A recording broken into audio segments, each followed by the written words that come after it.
terror attacks in Pulwama, Jammu and Kashmir.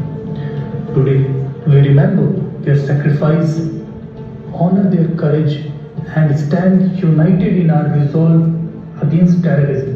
इस पूरे काफिले में टोटल 78 व्हीकल्स थे और 2547 जवान थे और ये काफिला नेशनल हाईवे 44 से गुजरने वाला। सबसे पहले भारत ने पाकिस्तान का मोस्ट फेवर्ड नेशन का दर्जा कैंसिल कर दिया और फिर पाकिस्तान ने भारत में से इंपोर्ट होने वाले सभी सामानों पर कस्टम ड्यूटी बढ़ाकर 200% कर दी।